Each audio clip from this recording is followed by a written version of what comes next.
Como musulmán sufí, me siento muy perturbado por el título de tu libro. ¿Tuviste que conformarte con la negación literal de Allahu Akbar? Sí, eso pensé, gracias. Algunas de las cuales han sido bastante poco meditadas, incluyendo la afirmación de que el Islam es una religión de paz, lo cual yo diría que es una afirmación que no es verdadera, en lugar de ser falsa. Oh, la gran falacia es la gente que dice que no habría tantos terroristas en Irak si no hubiéramos ido allí. Eso es capitulación. Quiero decir, Sakawi ya estaba ahí antes de que llegáramos. El señor Yassin, quien hizo explotar el World Trade Center, estaba protegido ahí desde 1993. Al decir el presidente que el Islam es una religión de paz, ha incitado a la guerra. Y esto se remonta, como digo, a los inicios del fundamentalismo islámico. El primer ataque a este país fue en 1788 por musulmanes que decían que el Corán les daba derecho a castigar y esclavizar a los infieles. Esa es la ideología de Bin Laden. Como musulmán sufí, me incomoda mucho el título de tu libro. ¿Tuviste que conformarte con la negación literal de Allahu Akbar? Sí, eso pensé, gracias.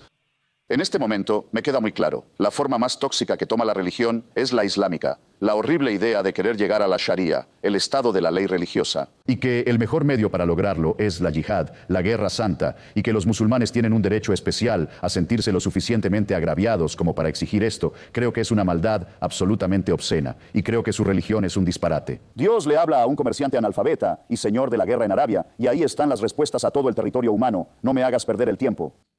Mentiras, pero estás diciendo esto al respecto. Además que Dios habla, que el arcángel Gabriel solo habla árabe. Todas las religiones afirman ser la verdad revelada. Pero el Islam, de manera bastante peligrosa, dice que la nuestra es la última y definitiva. No puede haber más después de esta. Esta es la última palabra de Dios. Ahora, eso es directamente una tentación hacia la violencia y la intolerancia. Y si te das cuenta, es una tentación que parecen estar bastante dispuestos a cumplir. Cada vez que Alá les recuerda a las personas que estamos en una lucha muy seria, vamos a rezar por la religión.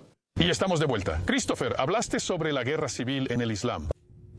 Habla sobre el papel de la religión, como tú lo ves en el conflicto en el que estamos involucrados ahora. Bueno, la gente ataca al presidente por todo tipo de cosas que dijo o pareció decir sobre la religión. Y algunas de ellas han sido bastante poco meditadas, incluyendo la declaración de que el Islam es una religión de paz, que yo diría que fue una afirmación que no era cierta más que falsa. Las iglesias cristianas, casi en su totalidad, creo yo, se opusieron al cambio de régimen en Irak. También lo fue la propia iglesia del presidente, la Iglesia Metodista Unida, por ejemplo. Me pareció muy interesante descubrir lo completamente inútil que fue el cristianismo en una lucha de este tipo. Fue terrible descubrir que el cristianismo era una religión de paz, o al menos de pacifismo y de rendición. La Iglesia, hasta donde sé, no ha respaldado ninguna guerra como justa desde que apoyó la invasión de España por parte del general Franco para destruir la República Española con un ejército mercenario musulmán en los años 30 del lado de Hitler. Creo que esta es una ocasión maravillosa para discutir cuál es el verdadero valor de la religión en la política y en los asuntos internacionales. La dificultad para mí es que, aunque estamos, en cierto sentido, objetivamente comprometidos con el laicismo tanto para nuestra propia sociedad como para otras. Si tomamos, por ejemplo, el caso de Palestina, el apoyo estadounidense ha tenido, e Israel, el apoyo estadounidense ha tenido. Hasta ahora ha ido a una familia real wahabita que difunde propaganda antisemita y antiestadounidense, pero que era considerada nuestra aliada en Medio Oriente. A los asentamientos israelíes que estaban dirigidos por fanáticos mesiánicos que no podrían hacer esto si no fuera por la ayuda estadounidense. Y a cristianos extremistas, principalmente en Estados Unidos, que esperan que de este conflicto puedan provocar el Armagedón en el Apocalipsis. Así que lo que de otro modo sería un problema perfectamente soluble, la división de Palestina entre sus habitantes árabes y judíos, se vuelve imposible por el monoteísmo. No, lo hacen imposible. Eso lo está envenenando. Bueno, puede estar envenenado por la fusión del monoteísmo con la política. Y ese es el problema. El problema no es la relevancia de la fe. El problema es la fusión de la fe con el poder político. Y esto es algo que... Si crees que Jesús va a regresar muy pronto para matar a todos los que no estén de acuerdo con él, ¿cómo mantienes eso fuera de la política? Bueno, creo que tienes que hacerlo. Pero la creencia es política. Lo siento, Andrew. No, no lo es. La creencia no puede. Es posible. Y si crees en John Locke, quiero decir, tal vez no lo hagas. Pero es posible y debería ser posible, de hecho, esencial. Dada nuestra experiencia humana, el cristianismo no es inocente en este aspecto.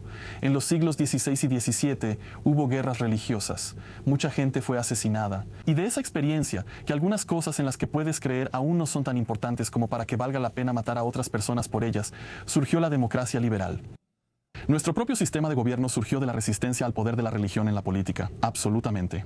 Y por lo que estamos luchando en esta guerra, y escribí esto justo al principio de esta guerra, es la posibilidad de que la religión esté fuera de la política. Y cuando lees los evangelios, creo que el mensaje abrumador es exactamente ese. Mi reino no es de este mundo, dijo nuestro Señor. Y hay una distinción entre lo que es del César y lo que soy yo. Y la idea, creo que la idea de que los musulmanes pudieran crear una teología guerrera a partir del Islam es mucho menos sorprendente que el hecho de que el cristianismo pudiera hacer algo así. Y también creo que ese tipo de fundamentalismo y celo, en el que piensas que tu verdad es tan importante que deberías matar a otra persona para salvar su alma, es tan peligroso en este país como en cualquier otro. No ha llegado al mismo extremo, pero veo el mismo brillo en los ojos de alguien como Jimmy Swaggart o Pat Robertson y en algunas de las fuerzas sobre las que este presidente está cabalgando hacia la victoria, y eso me preocupa. No quiero que esto se convierta en una guerra entre el cristianismo fundamentalista y el islam fundamentalista. Es una guerra entre la religión fundamentalista y la democracia liberal, y lo digo como un católico creyente. También hay una guerra civil dentro de los otros monoteísmos, y después de todo, más de la mitad de los judíos estadounidenses y más de la mitad de los judíos israelíes siempre han estado a favor de una solución de 2 estados que otorgue autodeterminación a los palestinos. Simplemente no pueden salirse con la suya por culpa de esta minoría de fanáticos lunáticos. Tiene que haber una guerra civil dentro del judaísmo, si se quiere, y claramente hay una ocurriendo en el Islam. El lado fascista quiere exportar esa guerra a donde vivimos para intentar ganarla, así que realmente nos han involucrado en su guerra. Y no es mi área, Andrew, pero las iglesias cristianas parecen no poder decidir si estamos luchando por nuestra civilización o no, o si deberíamos sentirnos culpables por existir. Continuará. Tenemos otra hora. Henry Sullivan, Christopher Hitchens, regresen. Indignación en el mundo musulmán por las caricaturas del profeta Mahoma. Pero en muchas naciones occidentales, la libertad de expresión también es un derecho sagrado, incluyendo la libertad de expresar ideas ofensivas. Por supuesto, la libertad de expresión se mantiene y nadie le está pidiendo al gobierno danés que reprima la expresión. Libertad de expresión, espera, Christopher. ¿Por qué ofenderíamos la identidad misma de 1.200 millones de personas que necesitamos para terminar con esta era? Cuando nos ofenden, ¿por qué no aprovechamos la ocasión para ir y prender fuego a embajadas de países democráticos y secuestrar civiles? No estoy pidiendo el derecho de sacrificar un cerdo en una mezquita ni nada por el estilo. Estoy diciendo que la religión hace afirmaciones grandilocuentes sobre sí misma. El Islam afirma que es la solución total a todos los problemas humanos. Si va a hacer tales afirmaciones, tiene que dejar de exigir que sea inmune a la crítica, especialmente a la sátira. Tenemos el derecho de hacer eso, así como tenemos el derecho de representar a monjas impuras y sacerdotes niños, y a otras personas que también reclaman un derecho especial porque afirman que su propia intolerancia es divina. Para muchos de nosotros, las afirmaciones del profeta Mahoma o su afirmación de ser un profeta son absurdas. Reclaman un derecho especial y lo hacen a punta de pistola y por la fuerza. Aquí está Thomas Jefferson, autor de América. Por favor, den la bienvenida de nuevo al programa a Christopher Hitchens.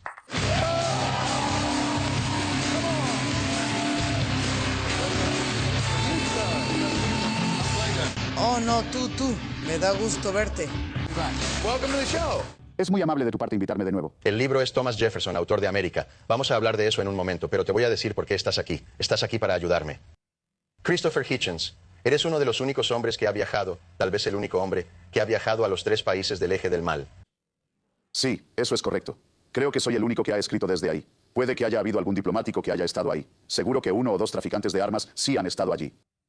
Pero he estado en Corea del Norte, Irán e Irak varias veces y en Afganistán, y en la frontera con Pakistán. Bien, así que hay un pase de URL que muchas personas no consiguen que les sellen. Bueno, lo de los viajeros frecuentes en las aerolíneas afganas, ¿no quieres saberlo? No, es un poco rudo. Seguro que no es como una simple bolsita de cacahuates. Esto es lo que quiero preguntarte. Así es como me vas a ayudar. Ayúdame a entender por qué estoy equivocado sobre Irak. Estoy confundido. No sé qué se queda ahí. No sé qué está pasando, solo cuida lo que haces. Lo sé. No sé qué significa mantener el rumbo. Yo también pude ver eso. No sé. Cuando él dice esto, que vamos a pelear contra él allá en vez de pelear contra él aquí, creo. Pero esos otros tipos solo tenían aviones. Solo son 20 de ellos. No fue una nación la que nos atacó. Fue una ideología. Explícame por qué estoy equivocado. Bueno, te diré algo, por favor. Decir que pelear contra ellos allá en vez de aquí es contradecirse a sí mismo. O es global o no lo es. Así que o estamos peleando contra ellos en todas partes o en ninguna. Quedas a merced del azar. La próxima bomba que explote en Londres, la gente dirá, pensé que ya habíamos resuelto eso peleando contra ellos allá. Eso es una tontería. Y esa es su propuesta de aquí está lo que... No entiendo. Entre Pakistán, Arabia Saudita e Irán son los 2 mayores patrocinadores del terrorismo en esa región. Corea del Norte, Irán y Pakistán son las mayores amenazas en términos de armas de destrucción masiva y proliferación. ¿por qué entonces la urgencia de entrar en Irak, aparte de como un experimento planeado en un pizarrón que supuestamente crearía un florecimiento de la democracia que cambiaría una región de la noche a la mañana y de repente nos amarían y respetarían? Supongo que todos tienen derecho a una pregunta fácil. Ahora, hazme una tú. ¿En serio? Urgencia. El gran argumento es, ¿estuvimos en lo correcto al confirmar a Saddam Hussein en el poder después de derrotarlo en Kuwait? ¿Debió quedarse en el poder en 1991? Mi postura dice que no. Ese fue el error original. El papá de Bush dijo que sí. El papá de Bush dijo que sí, y es muy bueno que su hijo haya corregido ese error. Decir que es urgente después de dejar que Irak se pudriera y colapsara durante casi 12, 13 años, eso no es urgencia. La segunda cosa es que hay 4 condiciones bajo las cuales se puede decir que la soberanía de un país ha terminado. Una es la agresión repetida contra estados vecinos, otra es jugar con el Tratado de No Proliferación. Otra es dar refugio a mafiosos y terroristas buscados internacionalmente. Y otra es el genocidio, que si firmas la convención significa que tienes que actuar. Estás obligado a prevenir o castigar. Irak había violado las 4 más de una vez. Y Estados Unidos dijo que había aprobado una legislación en 1998 por unanimidad. 98-0. La Ley de Liberación de Irak. Será la política de Estados Unidos derrocar este régimen y comenzar de nuevo en Medio Oriente. ¿Qué tiene de malo eso? Cualquiera que quisiera quejarse debió haberle escrito a su senador demócrata en el 98 y decirle, ¿de qué se trata esto de que prometiste sacar del poder a Saddam? Aquí está la razón. Y no lo hicieron. Aquí está la razón. Porque obviamente era correcto querer hacerlo. No. Porque era obviamente algo simbólico que hacer. Y nadie aquí pensó que alguien estaría lo suficientemente loco como para meterse en el método británico y churchilliano de, oye, vamos al Medio Oriente y redibujamos el mapa como creemos que debería estar dibujado. No vamos a redibujar el mapa. ¿Qué podría pasar ahí? No vamos a redibujar el mapa. Ellos no van a redibujar el mapa. Disculpen. Los aplausos se están apagando poco a poco. Tal vez reciba un aplauso antes de terminar. La gente lo aprecia mucho. Por cierto, realmente disfruto esto. Mira, en primer lugar, Lo siento. de verdad no puedo recordar dónde estábamos para respaldar eso. Para mí, que estás de acuerdo en que Bush está manejando esto de manera incompetente. Sí. Aún así, el dinero de Butt. Acabo de escribir un largo argumento. Acabo de escribir un largo artículo para el Weekly Standard que dirá exactamente eso. De hecho, dice exactamente eso. ¿Eso es cierto? Sí, así que creo que él se va a postular. Déjame intentar entender tu postura entonces. Y puede que no esté tan lejos de la mía, ya que no estoy en guerra con la presidenta que tienen. Tiene razón. Tiene razón en el punto principal. Tenemos enemigos mortales frente a los cuales no podemos retroceder. Ellos sí se refieren al Islam. Y es incorrecto decir que la causa del terrorismo es nuestra resistencia a él, que es la falacia principal que ahora se está difundiendo. Si no fuéramos malos con ellos, ellos no serían tan malos con nosotros. Ahí es donde puedo ver eso. Absolutamente. Estoy de acuerdo con todas tus premisas. No estoy de acuerdo en que entrar a Irak fuera la manera de aclararlas. Supongo que lo que digo es que estoy de acuerdo en que hay personas por ahí que quieren hacernos daño. ¿Cuál era la otra? Espera. Oh, no, ya recordé. Decir que la ley de liberación de Irak fue brusca. Ya lo tengo. Está bien. Ya lo tengo ahora. No, nosotros no estamos tratando de redibujar el mapa. Los seguidores de Bin Laden son los que están tratando de redibujar el mapa. Ellos no creen que Irak deba existir. No reconocen las fronteras de Irak. Líbano, Jordania, Palestina, Irak. Ellos piensan que todos deberíamos ser parte de eso, pero quieren usar una falsificación islámica. Pero Irak es... Ellos son los que quieren redibujar el mapa, pero digamos que lo convertimos en una democracia federal. Estábamos llegando a un punto en común. Hay personas allá afuera que quieren hacernos daño. Sí, eso fue un poco exagerado en Sofía, debo decir. Sí, hay maldad. Por eso el mundo es un lugar peligroso. Sí, exactamente. Y resistir el terrorismo es... La gran falacia es la gente que dice que no habría tantos terroristas en Irak si no hubiéramos ido allí. Eso es capitulación. Sakawi ya estaba ahí antes de que llegáramos. El señor Yassin, quien hizo explotar el World Trade Center, estuvo protegido ahí desde 1993. Y si quieres, dime un país en Medio Oriente donde no puedas nombrar a 5 irlandeses. Estos son los tipos. Te doy 5 y uno más. Te doy un par que probablemente estén trabajando para nosotros ahora mismo. Dime uno. Está bien, pero dime uno en el que ahora la mayoría de los liberales crean que no hay problema con ese tipo de peor conexión entre Saddam y el terrorismo. De eso es de lo que estoy discutiendo. Que hubo un tipo que secuestró el Achille Lauro, que empujó la silla de ruedas del señor Klinghoffer fuera del barco y también fue encontrado escondido en Bagdad. Así es como se manejó. Pero ese es el terrorismo de la vieja escuela. Es el hombre más peligroso en Afganistán, posiblemente más que Bin Laden. Sin duda, el segundo más peligroso. El señor estuvo en Irak antes de que llegáramos. Las personas que dicen que la violencia de esta gente es nuestra culpa son unos insensatos para mí. Esa es la raíz del problema. ¿Quién quiere la Tercera Guerra Mundial? El presidente iraní dice que un Estado miembro de las Naciones Unidas debería ser borrado físicamente del mapa junto con toda su gente. Dice que Estados Unidos es un poder satánico. Miembros de su gobierno, miembros nombrados de su gobierno, han sido atrapados en tribunales cruzando zonas de muerte. Ha mentido, le ha mentido a la Unión Europea sobre su energía nuclear. Pero sabes, él dice que cree que el Mesías está a punto de regresar. ¿Quién está buscando una guerra aquí? También George Bush. Eso es lo que ha dicho Bush. No es una broma. Eso es muy frívolo. Tu audiencia, que aparentemente aplaude cualquier cosa, es frívola. No. Solo digo eso. He estado en el programa de Jon Stewart, he estado en tu programa. Te he visto hacer como 5 chistes sobre el coeficiente intelectual de George Bush por noche. Y no conozco a nadie que no pueda hacerlo. ¿Sabes qué? Ahora este es el chiste con el que la gente tonta se ríe. Es un chiste con el que cualquier persona tonta puede reírse porque creen que son más inteligentes. Pueden demostrar que son más inteligentes que el presidente, como la gente que hace ruidos de abucheo y mugidos en la audiencia. Pero a veces un enfermo. No es un grito. Pero a veces un cigarro es realmente un cigarro. Cosas que no has visto antes. ¿Por qué no repasas las fortalezas y debilidades del Partido Republicano según tu punto de vista? Bueno, obviamente la fortaleza es su capacidad para convertir mentiras en algo que la gente cree. Eso es una ventaja tremenda cuando te postulas para un cargo. La manera en que pueden hacer que cualquier cosa parezca un empate, como lo están haciendo ahora con el historial militar de Kerry. Quiero decir, Bush tiene un historial militar bastante indefendible, especialmente para alguien que se postula como presidente en tiempos de guerra. Pero son capaces de manipular el historial de John Kerry, distorsionarlo, mancharlo, hasta el punto en que la gente dice, oye, ¿sabes qué? Hay cosas locas sobre Bush en la guerra y hay cosas locas sobre Kerry. Es lo mismo. Eso es lo que hacen tan bien. Lo hicieron cuando salió lo de Irán en el informe del 11 de septiembre. Esa fue una gran noticia, que atacamos al país equivocado. Irán fue quien realmente permitió que los secuestradores del 11 de septiembre actuaran al no revisar sus pasaportes. Pero fue la misma semana en que salió algo sobre Sandy Berger robando unos papeles en sus pantalones. Es lo mismo. Eso es lo que hacen bien. Pero, ¿no ves el mismo tipo de cosas para ser justos porque eres libertario? ¿No ves el mismo tipo de tácticas de difamación que usa la izquierda? Vamos, los sitios web de Soros han difamado durante años a toda persona con la que no están de acuerdo, y yo soy uno de ellos, así que sé de lo que hablo aquí. ¿No es la táctica lanzar lodo y simplemente vamos a arrojarlo tanto como podamos? Michael Moore, Stuart Smalley, quien sea, tiran lodo a ver qué pega. Te niegas incluso a usar su nombre, Al Franken, y él es Stuart Smalley. Así es. ¿Sabes qué? No lo creo. Creo que los republicanos son mejores en eso, por eso ganan. Honestamente, no creo que la mayoría del país esté de acuerdo con la filosofía y mucho menos con la filosofía de extrema derecha de esta administración. Y aún así, ganan elección tras elección porque son mejores vendiendo el producto. Porque un mal producto, bien justificado, como todos sabemos, es mejor que un producto que en realidad a más personas les gustaría usar. Bueno, pero creo que hay mucha gente que le tiene miedo a la filosofía progresista. No quieren grandes cambios en el país. Les gusta el país.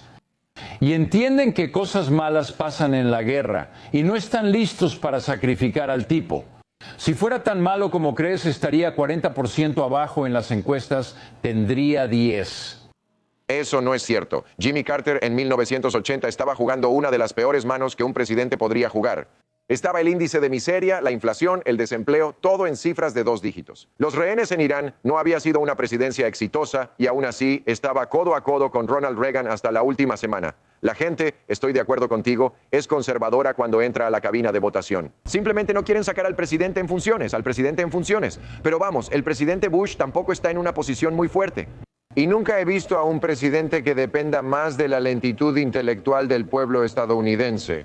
Si la gente realmente siguiera lo que él está haciendo, si realmente supieran lo que está pasando en este país, sí creo que se vería obligado a hacerlo. Pero yo sé lo que está pasando en este país y aún así soy un votante indeciso. Sé exactamente lo que está pasando y no soy partidista. ¿En serio? ¿Y no te molesta? ¿No crees que este presidente ha traicionado de todas las formas posibles los intereses del hombre común por sus amigos en las grandes empresas? No, ya sé, solo en Internet. Creo que eso es simplificar demasiado la situación. Y creo que ese tipo ha gastado mucho dinero tratando de mejorar la educación. Yo veo los números, sé cuánto quiere gastar. No lo veo como una especie de títere corporativo. Reconozco que su base es el establishment y son los empresarios y que sí le habla a ese público. Eso lo reconozco. Pero no creo que sea un enano corrupto como tú piensas. Bueno, supongo que en eso no estaremos de acuerdo. Mira, tú sabes tan bien como yo que todos estos políticos son egoístas. La mayoría solo se preocupa por sí misma. Si ves el historial de Bill Clinton sobre el reclutamiento, Vietnam, el gasto en educación, todo eso, y comparas con el historial de George Bush, son prácticamente iguales, ¿no es así? No creo que Bill Clinton haya mentido realmente sobre algo importante. Todos sabemos sobre qué mintió, pero no recuerdo nada que fuera sustancial. Nunca me dijo una mentira que yo dijera, wow, realmente cambió de opinión en eso, cuando hizo campaña diciendo una cosa y luego se convirtió en otra. Lo que intento decirte, y creo que sabes que es verdad, es que todos estos tipos son cortados con la misma tijera. Van a hacer lo que tengan que hacer para mantener su poder. Tú lo sabes. Sí, tienes razón, pero de nuevo, si quieres comparar el ejemplo de Clinton con el de Bush, Bill Clinton no vació todo el tesoro para intentar ser reelegido. Nos dejó con un superávit. George Bush, que no solo ha usado el dinero que recauda para comprar anuncios de televisión y ser reelegido, sino que realmente ha usado todo el tesoro de Estados Unidos para lograrlo. Porque está librando una guerra contra el terrorismo. Eso tiene un costo enorme. ¿Estás bromeando? Ese no es el costo. Eso es solo una fracción de lo que ha gastado para ser reelegido. Estoy hablando de subsidios agrícolas. Estoy hablando de gasto clientelar. Estoy hablando de aumentar el ingreso discrecional en un 25%. Estoy hablando de ese enorme programa de beneficios de Medicare que nadie necesitaba en este país. Ha comprado a cada pequeño grupo de interés que ha encontrado en un esfuerzo por conseguir ese segundo mandato. Su padre nunca escucha. Dices que es conservador porque a los conservadores tampoco les gusta su manera de gastar en grande. De nuevo, no estoy aquí para hacer eso. Todo lo que estoy aquí para hacer es darte perspectiva a ti, Bill Maher, quien la necesita desesperadamente.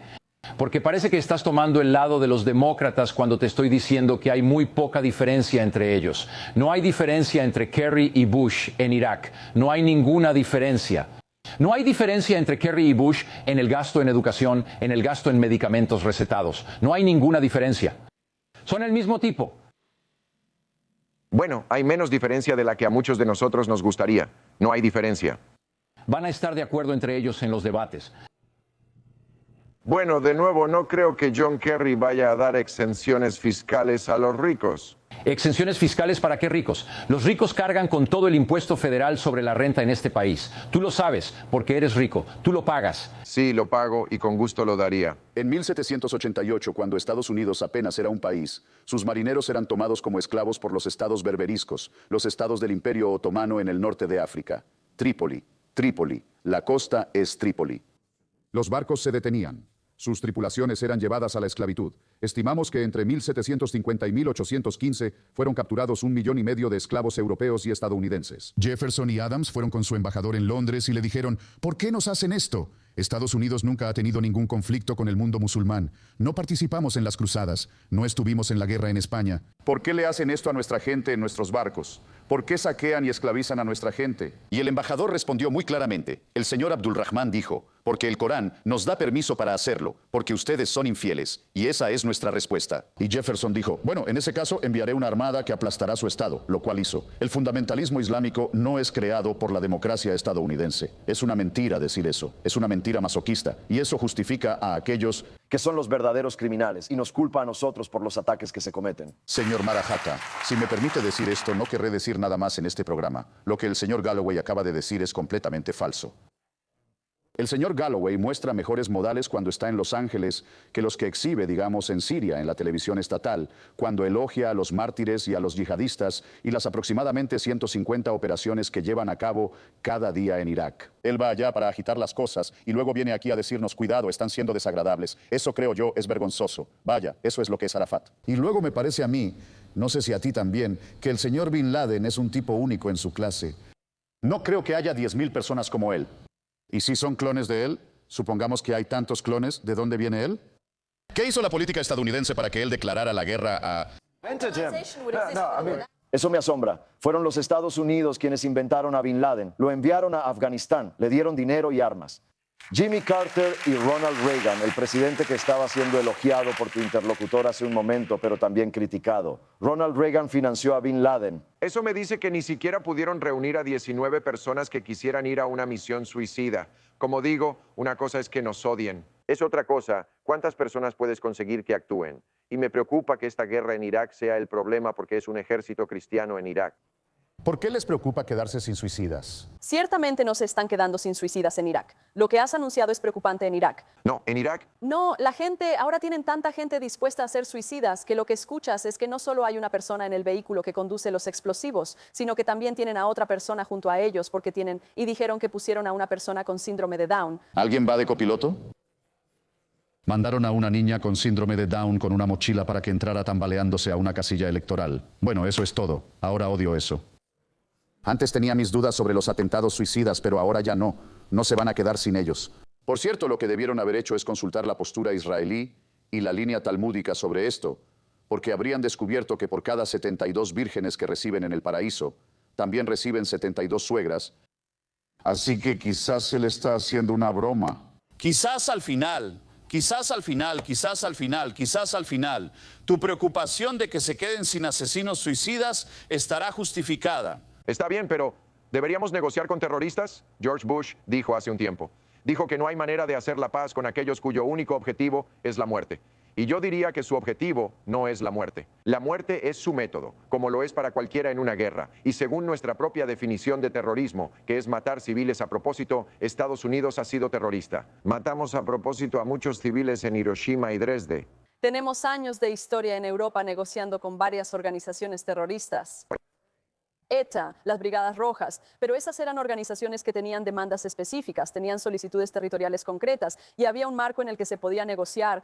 Ellos tenían un conjunto de demandas y podías negociar con esas demandas. Al-Qaeda es diferente, hay algo innegociable en Al-Qaeda. No creo que haya un conjunto de demandas que Osama Bin Laden pueda proponer y que podamos cumplir para de repente decir: de acuerdo, todo ha terminado, el tratamiento ha terminado, los peces necesitan agua en la que nadar. El agua en la que estos peces están nadando es creada por la injusticia percibida de nuestra política. Hacia el mundo musulmán, hacia la cuestión de Israel y Palestina, hacia el apoyo a los reyes corruptos y presidentes títeres del mundo árabe, hacia todo el tema de Irak. Esta es el agua en la que estas personas nadan. Eso es lo que tenemos que secar si vamos a lidiar con estas personas. Pero sobre el tema del terrorismo. Bill, ¿por qué no tienes terroristas que enfrentar? Florida está llena de personas que han albergado planes terroristas contra Cuba durante casi 40 años y nadie los está expulsando de Florida. De hecho, son parte integral de la maquinaria del Partido Republicano en Florida que mantiene a Jeb Bush, el hermano del presidente, en el poder. Absolutamente. ¿Qué podría ser más inteligente que eso? Y por supuesto, en Afganistán, al crear un país libre que tiene elecciones regulares, solo hemos hecho que los musulmanes se enojen con nosotros. Y al ayudar a Timor Oriental a independizarse de una dictadura musulmana en Indonesia, obviamente hemos molestado a los fanáticos musulmanes, y esto es una tontería. Y al ayudar a los israelíes a evacuar Gaza, hemos atraído la ira musulmana sobre nosotros. Al decir el presidente que el Islam es una religión de paz, ha incitado a la guerra. Y como dije, esto se remonta a los inicios del fundamentalismo islámico. El primer ataque a este país fue en 1788 por musulmanes que decían que el Corán les daba derecho a castigar y esclavizar a los infieles. Esa es la ideología de Bin Laden. Bin Laden quiere la restauración del califato. ¿Qué opinas? El califato es un imperio. Él está a favor del imperio, no es antiimperialista. ¿En qué crees que piensan ellos? La mitad de las personas en el mundo, toda la mitad femenina, ya son esclavas. Él está a favor de prohibir toda la música, todos los libros, toda la filosofía. Esto es porque le importan los palestinos. No, cualquiera que crea esto es un tonto. Bill. Nadie aquí está hablando a favor de Bin Laden. Estoy hablando de la gente que podría apoyarlo mañana. Estoy hablando de la gente que está tan enojada que se siente atraída por esta barbarie medieval oscurantista del binladenismo. Y lo que digo es, vamos a drenar el pantano de odio del que se alimentan estas personas. El momento para decir eso habría sido. El momento para decir eso habría sido oponerse al Ejército Rojo. Si el señor Galloway creyera una sola palabra de eso, que no lo hace, el momento para decirlo habría sido, tengo un minuto antes de las nuevas reglas. ¿Alguien tiene algo que decir sobre Kate Moss? Si crees en lo que hacemos aquí en Jewish Uncensored, considera apoyarnos de varias maneras. Puedes apoyarnos económicamente yendo a buymeacoffee.com/Jewish Uncensored. También puedes ir a nuestra nueva tienda de productos, israeluncensored.com, donde acabamos de lanzar un montón de productos nuevos. Además, para obtener acceso a contenido exclusivo, puedes ir a la pestaña de membresías en este canal y unirte ahí. Y finalmente, puedes compartir este video tanto con tu familia como con tus amigos para difundir este mensaje al mundo. Muchas gracias por tu apoyo.